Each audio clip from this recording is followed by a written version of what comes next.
የዲደብልዩ ዜና ጤና ይስጥልኝ አድማጮች፣ እንደምን አመሻችሁ። በቅድሚያም አርዕስተ ዜናዎቹን አሰማለሁ።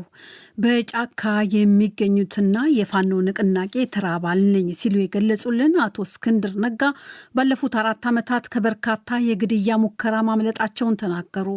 አቶ እስክንድር ነጋ ጽምዶ የተባለውን ጥምረት የኢትዮጵያ ጠላት ብለውታል። ዛሬ 35ኛ ዓመት የነጻነት በዓሏን እያከበረች ያለው ዩክሬን መዲናዋ ላይ በርካታ የአውሮፓ መንግስታት ባለስልጣናት ተገኝተዋል።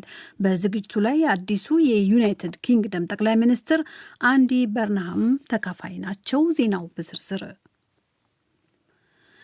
ለዓመታት ለሰብአዊ መብቶችና ለነጻነት የታገሉት ጋዜጠኛ እስክንድር ነጋ አሁን ደግሞ ከአማራ ፋኖ ህዝባዊ ንቅናቄ ጋር አባል ሆነው በጫካ ትግል እያደረጉ እንደሆነ ዛሬ ለዶይቼ ቬለ በሰጡት ቃለ ምልልስ ተናገሩ።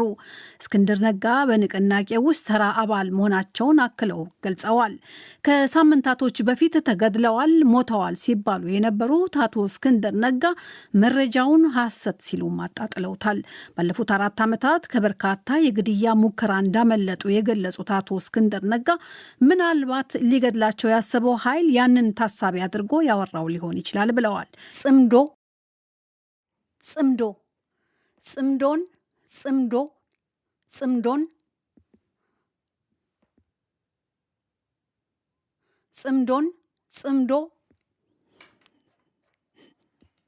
የተባለው ጥምረትን በተመለከተ አቶ እስክንድር ነጋ የአማራና የኢትዮጵያ ጠላቶች ነው ብለውታል። ንቅናቄያቸው ከመላ አባላቱ እውቅና ውጪ ከሌሎች ኃይሎች ጋር ጥምረት ለመፍጠር መሞከሩ ተቀባይነት የለውም ሲሉም ዛሬ ከዶይቼ ቬለ ጋር ባደረጉት ቃለ ምልልሳቸው ተናግረዋል። በጽምዶ ኃይሎች ስር የተሰባሰቡ ድርጅቶች የጀርባ ታሪካቸው ስንመለከት በጸረ አማራነታቸውና በጸረ ኢትዮጵያዊነታቸው የሚታወቁ ናቸው።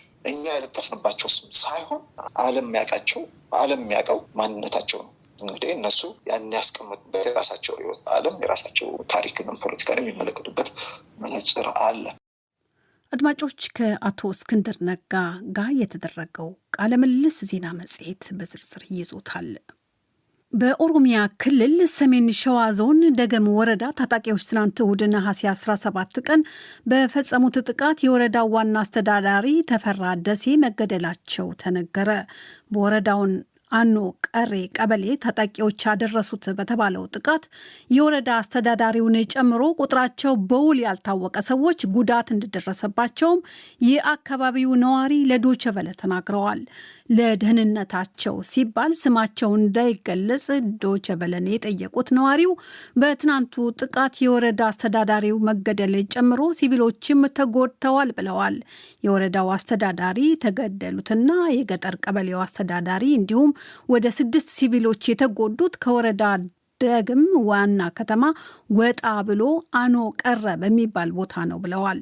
ሌላኛው አስተያየት ሰጪ በፊናቸው ዋና አስተዳዳሪው በተገደሉበት በትናንትናው ዕለት እሁድ በመንግስት የጸጥታ ኃይሎችና በታጣቂዎች መካከል የተኩስ ልውውጥ ሲደረግ እንደነበር ተናግረዋል። ጥቃት አድራሾቹ መንግስት ሸኔ ያላቸው የኦሮሞ ነጻነት ሰራዊት ታጣቂዎች መሆናቸውን ገልጸዋል። ዶይቼ ቬለ እስካሁን በመንግስት አካላትም ሆነ ግድያውን ፈጽመዋል በተባሉ በኦሮሞ ነጻነት ሰራዊት በኩል ምንም አይነት መረጃ አላገኘም። በጊኒ መዲና ኮናክሪ ውስጥ አንድ የቆሻሻ መጣያ ክምር ተደርምሶ ቢያንስ የ30 ሰዎች ሕይወት ጠፋ። የሀገሪቱ ባለስልጣናት ትናንት እሁድ እንዳስታወቁት መዲና ኮናክሪ ላይ ሌሊቱን ከባድ ዝናብ ጥሎ ዳር ኤስ ሰላም የተባለው የቆሻሻ መጣያ ቦታ ላይ ያለው ግዙፍ የቆሻሻ ክምር ተደርምሶ በአቅራቢያው የነበሩ ቤቶች በቆሻሻው ተቀብረዋል። በዚህ ክስተት 30 ሰዎች ሕይወታቸው አልፏል። ሌሎች 6 ሰዎች ደግሞ ከባድ ጉዳት ደርሶባቸዋል። የጊኒ የሀገር ግዛት አስተዳደር ሚኒስትር ጄና ቡቱሬ የነፍስ አድን ሰራተኞች ተጨማሪ አስክሬኖችን በቁፋሮ የማፈላለግ ስራ እንደሚቀጥል አደጋው በደረሰበት ቦታ ተገኝተው ጉብኝት ሲያደርጉ ተናግረዋል። በአንዳንድ ሀገሮች ወቅታዊ ከባድ ዝናብ የቆሻሻ ክምር መደርመሱና ጉዳት ማድረሱ ይታወቃል። በቅርብ ዓመታት በኢትዮጵያና በዩጋንዳ የጣለው ከባድ ወቅታዊ ዝናብ በሀገራቱ ያለን የቆሻሻ ክምር ደርምሶ ተመሳሳይ አሳዛኝ ሁኔታዎች እንዳጋጠሙ የሚታወስ ነው። ደቡብ አፍሪቃዊው የቀድሞ የቦክስ ዓለም ሻምፒዮና ዞላኒ ቴቴ መገደሉን ተከትሎ 4 ሰዎች በቁጥጥር ስር መዋላቸው ተሰማ። የ38 ዓመቱ የሁለት ጊዜ ቦክስ የዓለም ሻምፒዮና ዞላኒ ቴቴ ባለፈው አርብ በደቡብ አፍሪቃ ምስራቃዊ ኬፕታውን ግዛት ዳንሳን ውስጥ በሚገኘው መኖሪያ ቤቱ መግቢያ ላይ 2 ጭንብል ባደረጉ ሰዎች በሩምታ ተኩስ መገደሉ ተዘግቧል።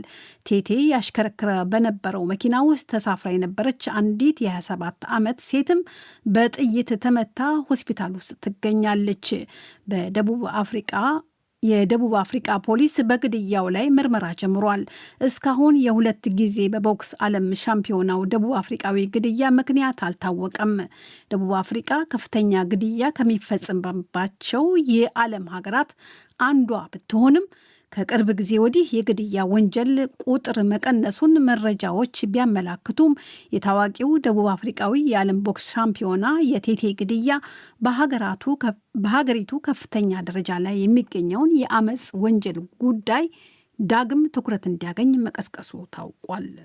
አድማጮች በመከታተል ላይ ያላችሁት ከዶይቼ ቬለ በቀጥታ የሚሰራጨውን የምሽቱን የዓለም ዋና ዋና ዜና ነው። የዩናይትድ ኪንግደም አዲሱ ጠቅላይ ሚኒስትር አንዲ በርንሃም ዛሬ ሰኞ ዩክሬንን ለመጎብኘት መዲና ኪየቭ ገብተዋል። የዩናይትድ ኪንግደም አዲሱ ጠቅላይ ሚኒስትር ስልጣን ከያዙ በኋላ ዛሬ ዩክሬንን በመጎብኘት ዓለም አቀፍ ጉብኝታቸውን አንድ ብለው ጀምረዋል። ጠቅላይ ሚኒስትሩ የዩክሬን የውጭ ደጋፊዎች ቡድን ጥምረት ጉባኤን ከጀርመኑ መራሄ መንግስት ፍሬድሪክ ሜርስ እና ከፈረንሳዩ ፕሬዚዳንት አማኑኤል ማክሮ ጋር በመሆን በጋራ እንደሚመሩም ታውቋል። ይህን ጉባኤ አንዳንድ መሪዎች በአካል ሌሎች ደግሞ በድምፅ ግንኙነት ይሳተፋሉ ተብሏል። ሩሲያ በጎርጎሮሳውያኑ የካቲት 2022 የዩክሬን ሙሉ ወረራን ከጀመረች ጊዜ ጀምሮ ዩናይትድ ኪንግደም የዩክሬን ጠንካራ ዓለም አቀፍ ደጋፊ ሀገሮች መካከል አንዷ መሆኗ ይታወቃል። ዛሬ ኪየቭ ጉብኝትና የዩክሬን ደጋፊዎች ሀገሮች ጥምረት ጉባኤ ለመካሄድ የበቃው ዩክሬን ከቀድሞ ሶቪየት ህብረት ነጻ የወጣችበትን 35ኛ ዓመት እያከበረች ባለበት ወቅት ነው። ጠቅላይ ሚኒስትር አንዲ በርንሃም ሀገራቸው የዩናይትድ ኪንግደም ለዩክሬን የገባችውን ቃል ኪዳን ሁሉ እንደምታከብር በክብረ በዓሉ ላይ ተናግረዋል። ዛሬ ከፊት ለፊቴ የምመለከተው አንድነት ያለውና ያልተከፋፈለ አገር ነው። እንደ ጠቅላይ ሚኒስትር ይህ የመጨረሻ ጉብኝት እንደማይሆን ተስፋ አደርጋለሁ። ይህ ወደ ውጭ ሀገር ያደረግኩት የመጀመሪያ ጉብኝቴ ነው። ጉዞውን የመረጥኩት ለእናንተ ጉዳይ በምሰጠው ከፍተኛ ትኩረት ምክንያት ነው። አገሬ ለዩክሬን የገባችውን ማንኛውንም ቃል ኪዳን ሙሉ በሙሉ አከብራለሁ። የአውሮፓ ምክር ቤት ፕሬዝዳንት አንቶኒዮ ኮስታ በበኩላቸው ዕለቱ ዩክሬን ከአውሮፓ ነጻ ሀገራት ጋር የተቀላቀለችበት ረጅም የነጻነትና የሉዓላዊነት ትግል ወሳኝ ቀን ነው ብለውታል። ነሐሴ 18 ወይንም በጎርጎሮሳውያኑ ኦገስት 24 ዩክሬን ከአውሮፓ ነጻ ሀገራት ጋር የተቀላቀለችበት ወሳኝ ወቅት ነው። ይህም ለሀገሪቱ ረዥም የነጻነትና የሉዓላዊነት ትግል ወሳኝ ቀን ነው። ዩክሬን በአውሮፓ ሕብረት ውስጥ ያላት የወደፊት ተሳትፎ ለራሷ እንዲሁም ለአውሮፓ በአጠቃላይ የደህንነትና የረዥም ጊዜ የዲሞክራሲያዊ መረጋጋት ድንቅ ዋስትና ነው። የዩናይትድ ኪንግደም አዲሱ ጠቅላይ ሚኒስትር አንዲ በርንሃም የዛሬው የዩክሬን ጉዞ የመጣው የዩክሬኑ ፕሬዝዳንት ቮሎዲሚር ዜሌንስኪ ባለፈው ወር የአዲሱ የዩናይትድ ኪንግደም ጠቅላይ ሚኒስትር ከተሾሙ በኋላ የመጀመሪያ የውጭ እንግዳ ሆነው ወደ እንግሊዝ ከተጓዙ በኋላ ነው። ይህ ዶይቼ ቬለ ነው።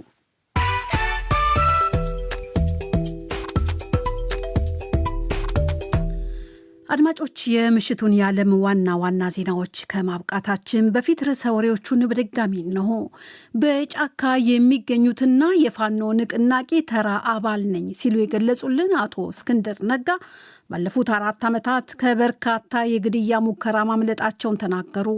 አቶ እስክንድር ነጋ ጽምዶ የተባለውን ጥምረት የኢትዮጵያ ጠላት ብለውታል። ዛሬ 35ኛ ዓመት የነጻነት በዓሏን እያከበረች ያለው ዩክሬን መዲናዋ ላይ በርካታ የአውሮፓ መንግስታት ባለስልጣናት ተገኝተዋል።